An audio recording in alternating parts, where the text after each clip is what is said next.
বাংলাদেশ সবচেয়ে জাতীয়ভাবে নিরাপত্তার ঝুঁকির মধ্যে পড়তে যাচ্ছে। এরকম তো হওয়ার কথা না। আপনারা তো কারো কোনো এজেন্ডা নিয়ে আসেননি।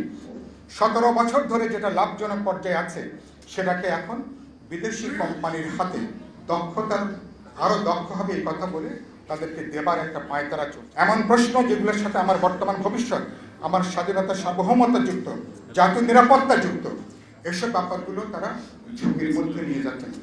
আমি হয়তো নেলসন ম্যান্ডেলার সাথে তাকে তুলনা করবো না, কিন্তু প্রায় কাছাকাছি আমাদের অনৈক্যের মধ্যে কীভাবে ঐক্য, বিভক্তি বিভাজনের মধ্যে কীভাবে একটা সমন্বিত আমরা একটা জায়গায় যেতে পারি, জাফরুল্লাহ চৌধুরী খুব গুরুত্বপূর্ণ ভূমিকা পালন করতে পারতেন।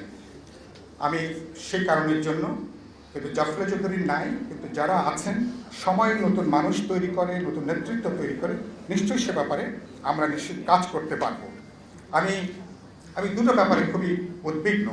একটা উদ্বিগ্ন হচ্ছে আমি দেখছি কিন্তু সরকারের প্রধান 3টে জেন্ডার বাইরে যে প্রতিদিন নতুন নতুন প্রশ্ন তারা হাজির করছেন, নতুন নতুন বাক্স সরকার খুলছেন, এমন বাক্স খুলছেন যে বাক্স বন্ধ করার চাবি সম্ভবত সরকারের হাতে নেই। এমনভাবে তারা ডালাগুলো তারা খুলে ফেলছেন যেগুলো কিভাবে গুটিয়ে আনবেন, কিভাবে বন্ধ করবেন সেই পদ্ধতি কৌশল তাদের জানা নেই। তারা আমাদেরকে অনেক ধরনের বিপদের মধ্যে তারা নিয়ে যাচ্ছেন।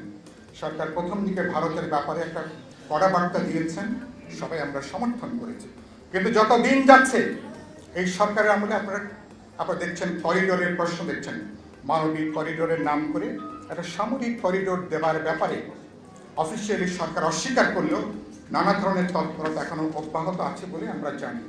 সরকারের 2-3 জন উপদেষ্টা এ ব্যাপারে তারা অনেক দৌড়ঝাঁপও করছেন বলে গণমাধ্যম নানাভাবে তারা এটা বলবার চেষ্টা করছেন।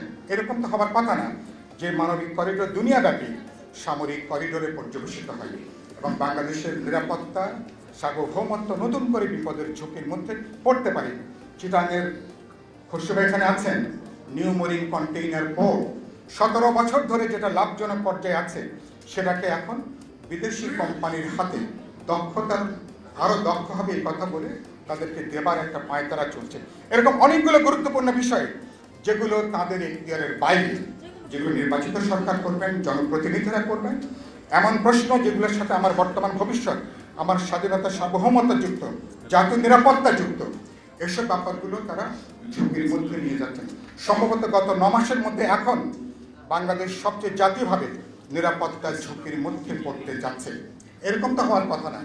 আপনারা তো কারো কোনো এজেন্ডা নিয়ে আসেননি, কিন্তু মানুষ যদি মনে করে আপনারা কোনো বিশেষ দেশ, কোনো বিশেষ কোম্পানি, কোনো বিশেষ কোনো এজেন্ডা নিয়ে আসছেন, তাহলে তো আপনাদের কিন্তু প্রশ্ন উঠবে, আপত্তি উঠবে, আপনাদের হিডেন কোনো এজেন্ডা আছে কিনা, এটা নিয়ে মানুষ কথা বলা শুরু করবে।